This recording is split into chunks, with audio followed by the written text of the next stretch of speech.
Lukas 24 ayat 1 sampai ayat 12. Tetapi pagi-pagi benar pada hari pertama minggu itu, mereka pergi ke kubur membawa rempah-rempah yang telah disediakan mereka. Mereka mendapati batu sudah terguling dari kubur itu. Dan setelah masuk mereka tidak menemukan mayat Tuhan Yesus, sementara mereka berdiri termangu-mangu. Karena hal itu tiba-tiba ada dua orang berdiri dekat mereka memakai pakaian yang berkilau-kilauan. Mereka sangat ketakutan dan menundukkan kepala, tetapi kedua orang itu berkata kepada mereka, "Mengapa kamu mencari Dia yang hidup di antara orang mati?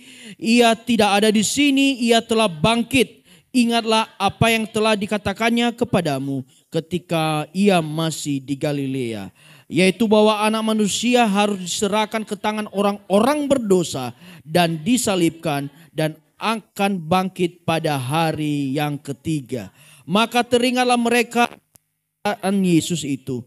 Dan setelah mereka kembali dari kubur, mereka menceritakan semuanya itu kepada ke-11 murid dan kepada semua saudara yang lain. Perempuan-perempuan itu ialah Maria Magdalena dan Yohana dan Maria ibu Yakobus, dan perempuan-perempuan lain juga bersama-sama dengan mereka memberitahukannya kepada rasul-rasul.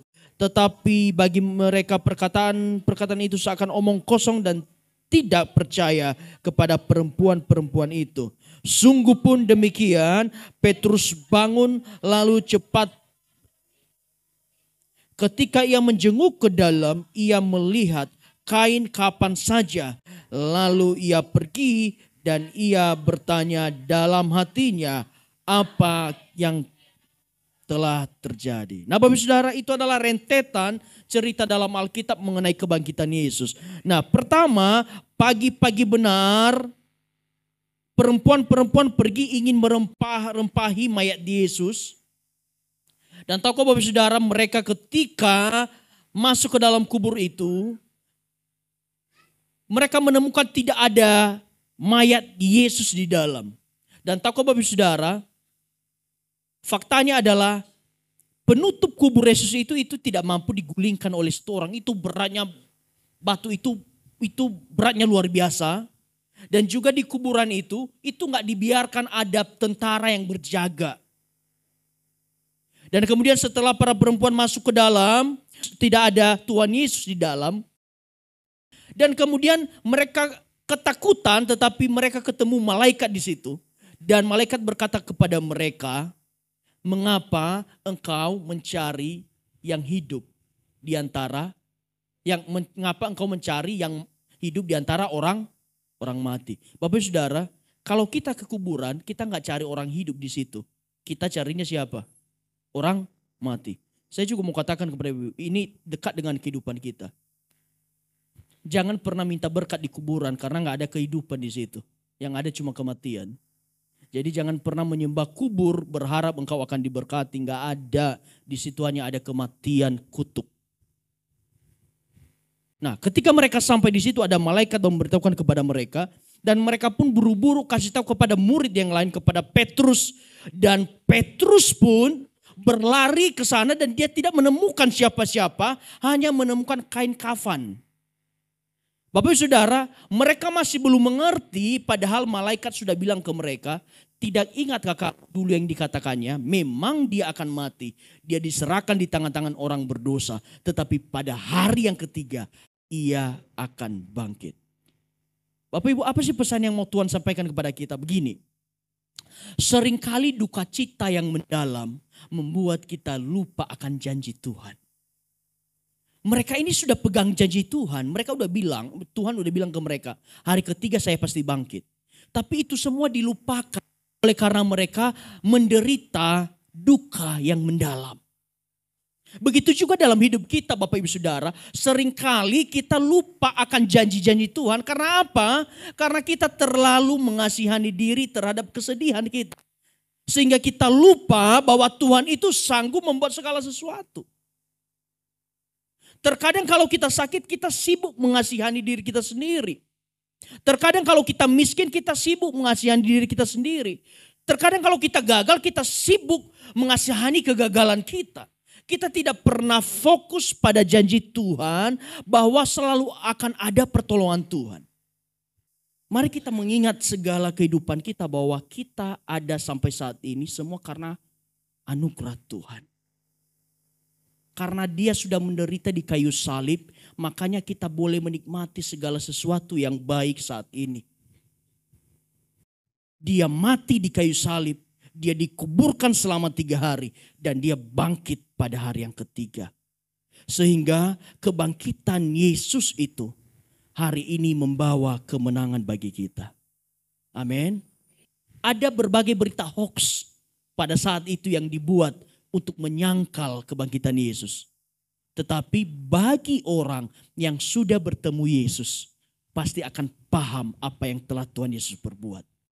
Begitu juga dengan kita di tempat ini, kalau kita nggak ngalami perjumpaan pribadi dengan Tuhan, kita akan mungkin banyak curiganya.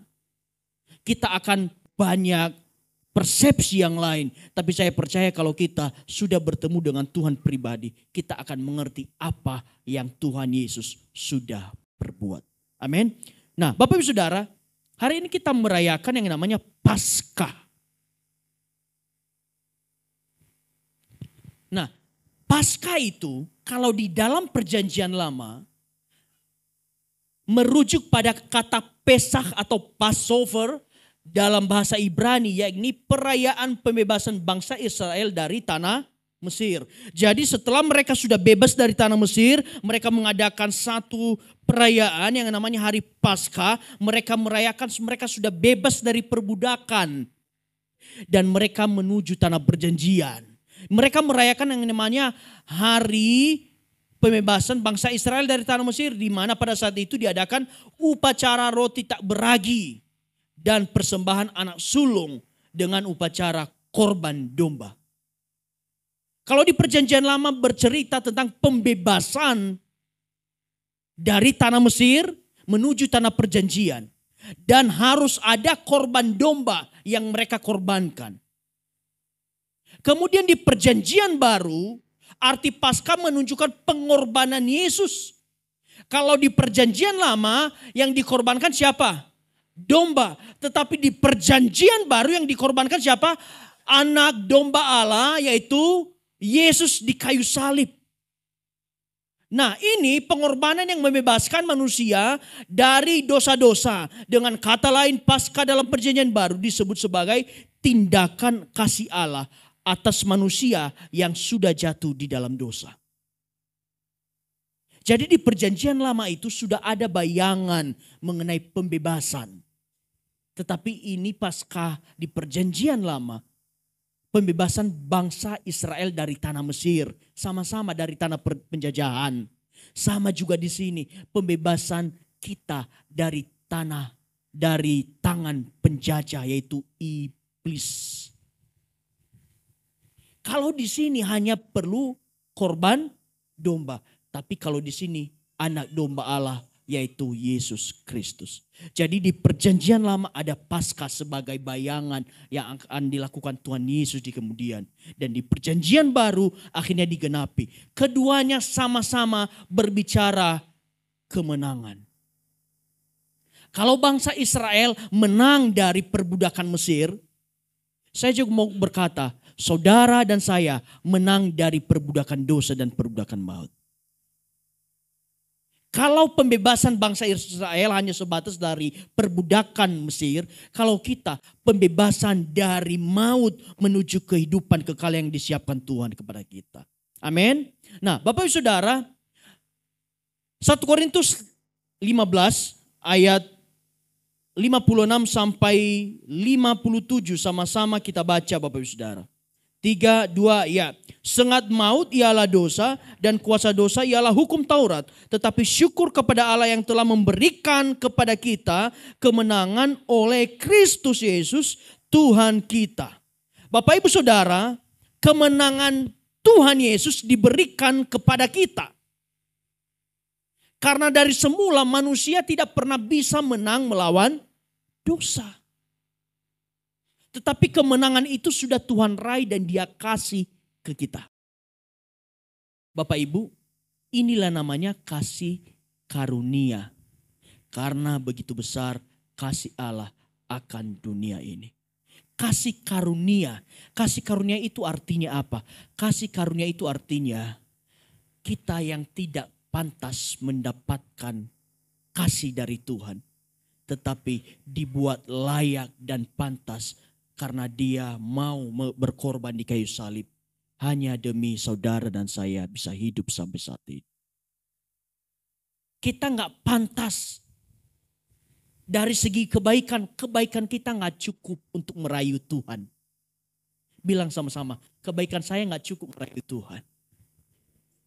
Kegantenganmu, kecantikanmu, keputihanmu, uangmu gak cukup merayu Tuhan. Tetapi yang bisa menggerakkan Tuhan untuk melakukan sesuatu yang luar biasa adalah karena kasih-Nya.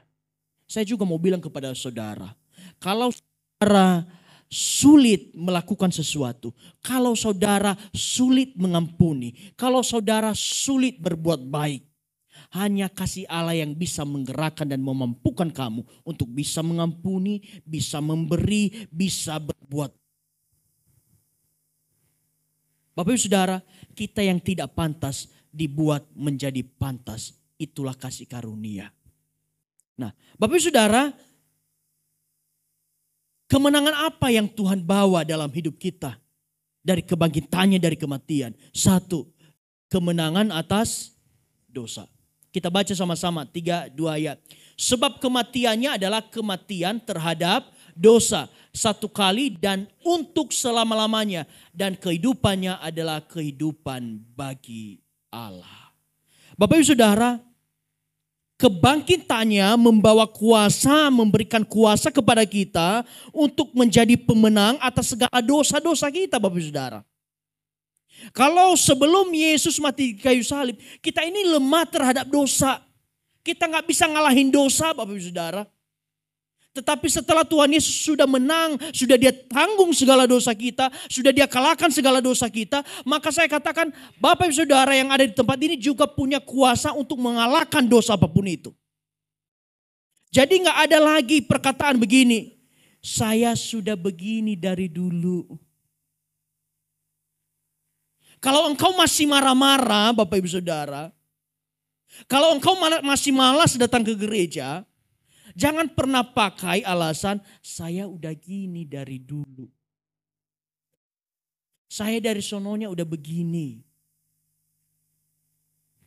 Karena Tuhan Yesus sudah mengalahkan dosa. Harusnya kalau kita terima Tuhan Yesus, kita juga bisa mengalahkan dosa. Kita bisa mengalahkan godaan. Kalau kita masih berkata, saya itu orangnya memang kalau ngomong ceplas-ceplos. Bapak Ibu Saudara, jangan ikuti masa lalumu. Karena masa lalumu Tuhan telah tebus. Sekarang engkau punya kehidupan yang baru untuk bisa berubah. Dan Tuhan berikan kita kuasa. Jadi saya mau katakan hari ini kepada saudara. Kalau Anda lagi bergumul terhadap dosa, ada kebiasaan-kebiasaan yang gak bisa ditinggalkan. Yuk kita bisa yuk sama-sama yuk. Tuhan sudah menang atas dosa, masa kamu enggak? Bilang kiri kanan, masa kamu enggak?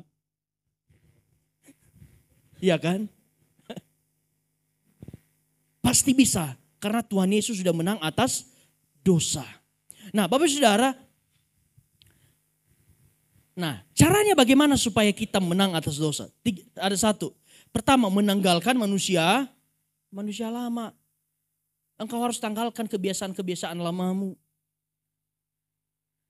Kalau engkau masih suka ngomongin orang, mulai sekarang diplaster dikit Bapak Ibu Saudara.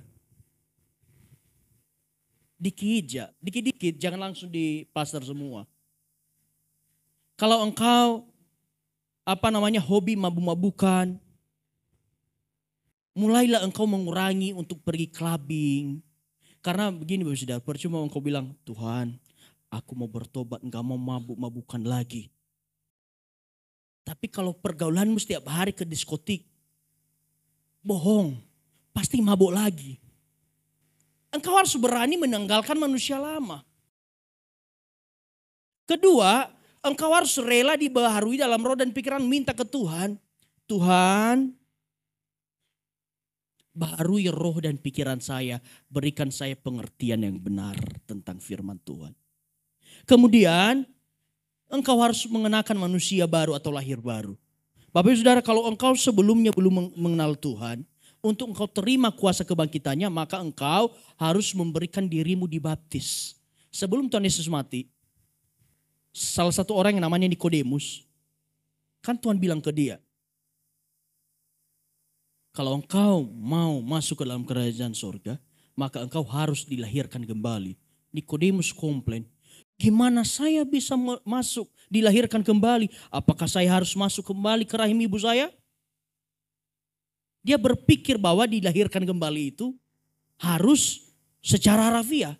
Sedangkan yang dimaksud Tuhan dilahirkan kembali adalah engkau harus dilahirkan kembali dari air dan dari roh. Artinya tindakan iman pertama pada saat kita sudah terima Yesus, engkau harus berikan dirimu dibaptis. Pertama itu namanya dilahirkan dari air. Dan kemudian dilahirkan dari roh. Roh Kudus turun atas hidup kita. Setelah hidup kita dibasuh, setelah hidup kita mati dikuburkan bersama Yesus, baru kemudian Roh Kudus mengisi kehidupan kita. Jadi poin pertama, kalau kita sama-sama hari ini merayakan kebangkitan Yesus, saya juga rindu kita sama-sama merayakan kita menang atas kuasa dosa. Karena tidak ada dosa satupun yang tidak bisa kita kalahkan. Amin. Yang kedua Bapak Ibu Saudara, kemenangan atas maut. Bapak Ibu Saudara, Paulus bilang begini, mati adalah keuntungan dan hidup bagi Kristus. Saya mau tanya, Bapak Ibu berani gak bilang gitu? Yang berani katakan amin.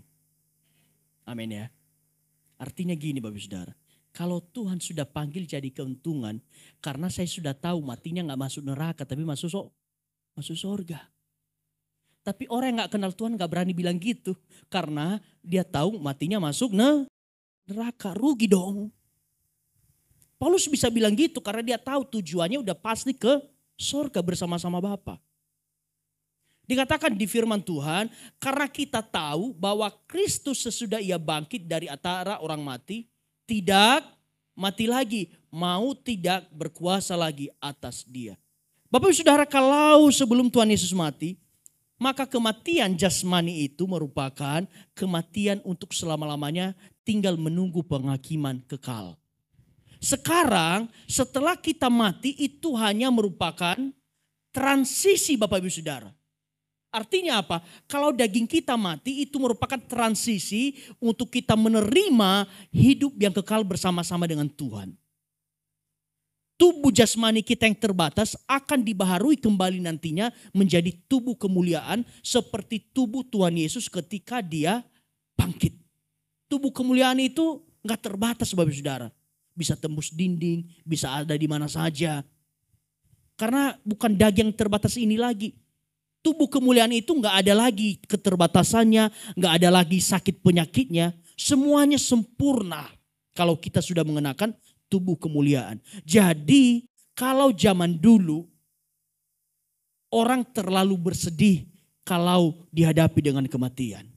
Tetapi sekarang kita mengerti bahwa kematian memang kita meninggalkan orang-orang yang kita kasihi di muka bumi. Tetapi bagi orang yang meninggal sebenarnya yang percaya Tuhan itu merupakan satu keuntungan. Karena apa? Dia beristirahat dari segala jerih lelahnya. Kalau Tuhan Yesus tidak pernah bangkit, maka saudara dan saya juga tidak akan pernah bangkit. Kita hanya masuk ke dalam penghukuman, penghakiman kekal. Tapi karena Tuhan Yesus telah mengalahkan maut, maka kita juga sama. Kita akan hidup kembali karena maut tidak berkuasa atas kita. Nah, sebelum Tuhan Yesus mati, maka maut itu menjadi tujuan akhir manusia. Kalau tanpa penebusan oleh Tuhan Yesus. Maut, kematian, kekal, binasa, neraka adalah hukuman bagi iblis dan orang berdosa. Bapak Saudara, dengarkan baik-baik. Neraka tidak pernah Tuhan ciptakan untuk kamu dan saya. Amin. Neraka gak pernah Tuhan ciptakan untuk manusia. Tetapi manusia itu diciptakan untuk hidup bersama-sama bersekutu dengan Tuhan. Neraka itu diciptakan untuk siapa? Iblis. Ketika iblis tahu tempatnya di neraka nantinya, maka dia nggak mau tinggal diam, makanya dia seret juga kita. Dia buat diri kita serupa dengan dirinya supaya kita akhirnya masuk neraka. Oleh karena itu Tuhan Yesus mati di kayu salib untuk membatalkan semuanya itu. Supaya jalan kita tidak buntu, tetapi jalan menuju rumah Bapa di surga terbuka lebar untuk kita. Karena apa? Setelah manusia jatuh dalam dosa, manusia dan Allah itu terpisah. Tetapi salib Yesus menjadi perantara untuk kita bisa kembali dari mana kita berasal, yaitu dari surga bersama-sama dengan Bapa. Mulai saat ini ingat baik-baik, neraka bukan untuk kamu dan saya, tetapi neraka untuk iblis. Tetapi iblis berusaha menggoda saudara supaya saudara serupa dengan dia. Pilihannya sekarang dua, Anda mau serupa dengan Kristus masuk surga atau serupa dengan iblis masuk neraka. Itu saja pilihannya. Yang kedua, karena Tuhan Yesus menang atas maut, yang kedua juga kemenangan atas kuasa iblis. Semoga Allah sumber damai sejahtera segera akan menghancurkan iblis di bawah kakimu. Kasih karunia Yesus Tuhan kita menyertai kamu. Jadi Bapak Ibu Saudara, iblis itu bukan berada di kepala kita. Ya setuju, katakan amin. Tetapi iblis di mana? Di bawah kayak kita. Tapi bukankah seringkali kita ambil dia dari bawah? Kau duduk sini ya. Kita biarkan iblis memimpin kehidupan kita. Dari semula Tuhan meletakkan iblis di mana? Di bawah kaki kita. Tetapi yang sering terjadi, kita ambil dia dari bawah kaki, kita taruh di atas kepala hanya oleh karena sesuatu. Yesus berkuasa menghancurkan iblis dan segala godaannya. Hari ini kita mengingat bahwa Tuhan Yesus menang atas kuasa iblis, atas godaan iblis. Dan itu bukan hanya sekedar teori belaka. Karena Tuhan Yesus pernah dicobai. Pernah dicobai mengenai makanan. Dikatakan, ubahlah batu itu menjadi roti. Kira-kira Tuhan Yesus bisa ubah enggak? Bisa, tapi perkaranya jangan pernah mau dituruti apa yang dibilang iblis. Karena gini Bapak Ibu Saudara, iblis itu kadang awal-awalnya seperti muji-muji. Muji-muji kita, hebat kamu ya. Oh bisa kamu, lama-lama dia jebloskan kita. Iblis juga gitu, dia coba rayu. Dia mau tantang egonya Tuhan Yesus. Kalau Tuhan Yesus, oh saya Tuhan, gampang ini. Tapi enggak Tuhan lakukan. Karena satu kuncinya, Tuhan enggak mau melakukan apa yang dibilang iblis. Sama juga. Kita jangan sampai ikut-ikutan apa kata iblis. Sering kali kita jatuh terhadap godaan iblis hanya oleh karena kebutuhan hidup. Orang bisa mencuri karena kebutuhan hidup. Orang bisa korupsi karena gaya hidup. Tapi kita imani, kita percaya bahwa Tuhan akan memenuhi segala keperluan kita menurut kekayaannya di dalam Kristus Yesus. Kemudian juga Tuhan Yesus pernah digoda mengenai keangkuhan dan kekuasaan. Keangkuhan yang pertama ketika Tuhan Yesus digoda, dibawa ke bumbungan bait suci. Kemudian iblis bilang, yuk kalau beneran Allah jatuhin yuk, kan nanti ada malaikat. Lagi-lagi Tuhan Yesus gak mau pamer. Bapak Saudara yang suka pamer katakan amin.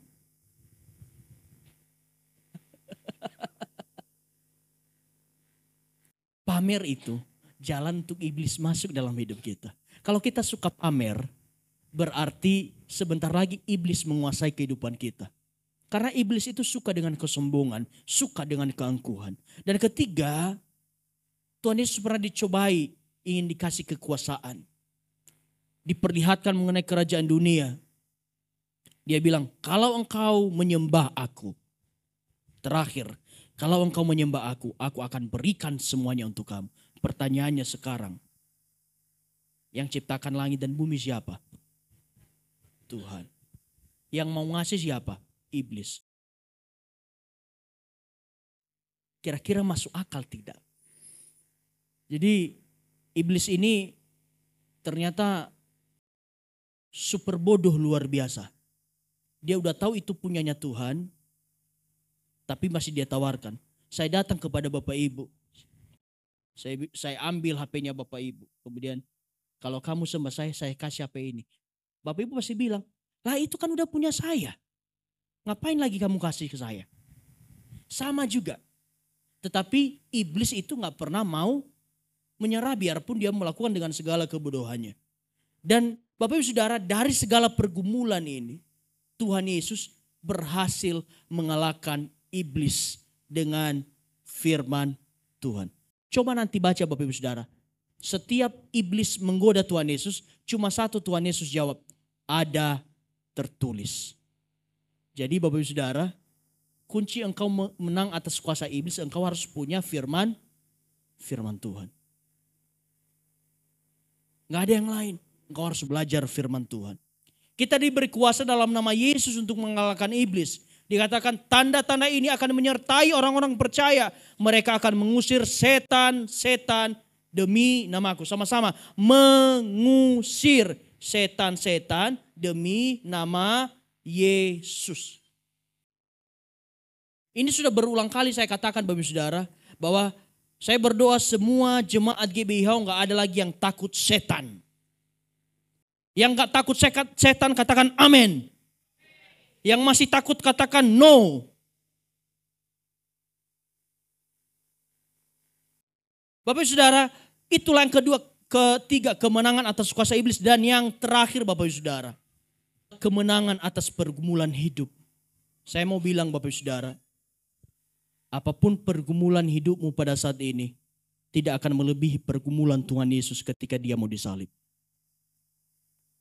Markus 14:36 katanya, ya Aba, ya Bapa, tidak ada yang mustahil bagimu. Ambillah cawan ini daripada aku, tapi janganlah apa yang ku kehendaki, melainkan apa yang engkau kehendaki. Pergumulan terberat Tuhan Yesus yang Yesus alami dan dia menjadi pemenang apa? Ketika dia berada di Taman Getsemani, dia sudah menjadi pemenang ketika dia berkata, bukan kehendakku yang jadi, tapi kehendak-Mulah yang jadi. Sama juga dalam kehidupan kita, tanda awal kita akan menjadi pemenang atas apapun beban hidup kita. Pada saat kita berkata, kehendak Bapa yang boleh jadi dalam hidup saya. Dan kedua, Yesus menjadi pemenang, diberi kekuatan menanggung masalah. Jadi Bapak Saudara begini, ingat baik-baik. Kalau engkau berdoa,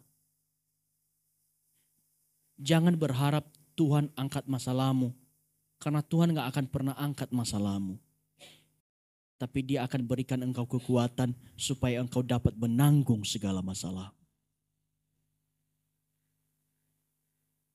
Tuhan Yesus gak diangkat cawannya, tapi diberikan kekuatan untuk bisa berjuang sampai akhir. Kalau saat ini engkau lagi merangkak berdarah-darah dan seakan-akan tidak ada yang menolong, ingat, engkau masih bisa merangkak juga, itu karena Tuhan masih beri kekuatan. Jadi apapun beban terberat dalam hidupmu, ingat baik-baik, Tuhan tidak akan pernah angkat Bapak Ibu Saudara. Tuhan tidak akan hentikan hujan, tapi dia mungkin akan kasih engkau payung supaya engkau bisa lewat. Tuhan tidak akan, misalnya engkau berdoa, Tuhan, saya butuh duit 5 juta. Nggak mungkin langsung tiba-tiba ada duit 5 juta. Tapi Tuhan mungkin buka jalan. Engkau ketemu orang, engkau dapat pekerjaan. Dan akhirnya engkau dapat 5 juta. Engkau lagi berdoa kepada Tuhan. Tuhan, saya butuh motor. Nggak mungkin tiba-tiba dari atas sana jatuh motor mengenai kepala. Itu gawat. Bayangkan kalau motor, tiba-tiba Tuhan jawab kan, motor dijatuhkan ke bawah karena kepala kita kan mati juga. Nggak dikasih motor langsung, tapi bisa jadi Tuhan akan pertemukan engkau dengan orang-orang yang Tuhan pakai untuk memberkati hidup.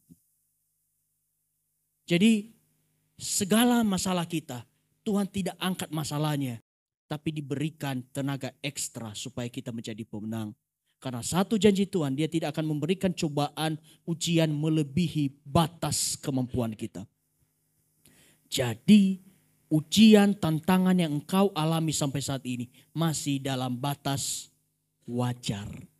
Katakan sama-sama, masih dalam batas wajar. Amin. Kita juga diberi kekuatan oleh Tuhan Yesus untuk menang atas segala pergumulan hidup kita. Semua perkara, Paulus berkata segala perkara dapat kutanggung di dalam Dia yang memberikan kekuatan kepada aku. Bapak Ibu Saudara, kita baca ayat terakhir.